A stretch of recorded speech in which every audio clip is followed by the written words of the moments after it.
This Kairos document actually it comes in a time when we reach the dead end. The peace process, or what's called peace process, is on freeze. Nothing is moving, nothing is going on.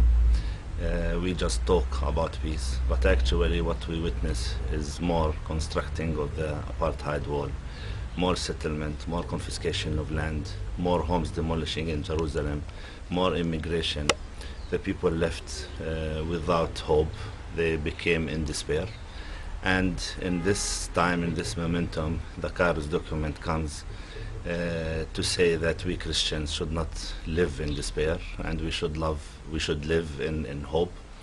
And that's why the Kairos document actually called a message of hope. And this message is directed first to our people, asking them to steadfast on this land and also to resist their occupation and to work for a just peace in this region. And second, this document is also addressed to the international community, to the churches worldwide, asking them, urging them to work for a just peace in this region, to stop this bloodshed. And the only way we see it to stop this bloodshed and to reach a just peace is to end the Israeli occupation. We have many expectations from our churches because at this time we feel that the gospel itself is at stake. And the churches worldwide, they cannot ignore this cry of hope coming from the Palestinian Christians in this land. And we urge them to look positively to this call and to work on ending the suffering of the Palestinian people, on ending the suffering of all people in this region. And we do believe that it can be done, and the churches, as they worked all the time for justice, for peace, to look into this troubled land and also to exercise as much pressure as they can on the Israeli government to cease their occupation and to give the chance for a just peace to be flourished and prosper. A group of Christian Palestinians from different churches met to answer several questions about our situation here. What does it mean for us to live in the Holy Land within this conflict? So the first question is what the message of the gospel teaches us. That's why we began by renewing our faith in a just God, just loving God, not a God for one people against another, but a God of everyone. And then we deal with the religious aspect of the conflict. It is not a religious conflict, but religion is used. So our main problem and issue is to read the Old Testament and to understand it, and to see a theology of the land versus a theology of justice.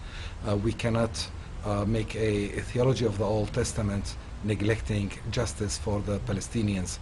Then we call occupation, the Israeli occupation of the Palestinian land, as a sin, as an evil to resist.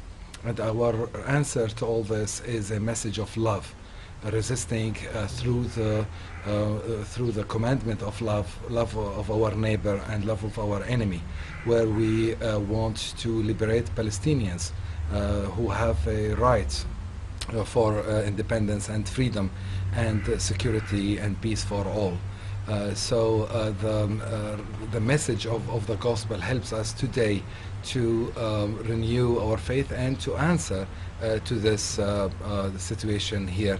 Our message of hope is based on our faith, not on our political optimism, but on our faith that this situation should end. And that's why we ask Christian Palestinians to read and to adopt the document, and we ask the churches all over the world to help us to help us to renew their commitment for a just peace for all in the Middle East. The first priority is to end occupation, the source of all evil and sin here in the Holy Land, and then to help the two peoples to create a just situation. Here we see the settlements, the wall, the policies of the Israeli government as working against this vision of peace in the Holy Land.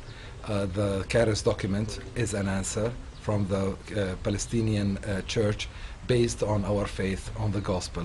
And that's why we ask all churches and all Christians to read it, to see the message in it, and to help us create a new reality in the Middle East.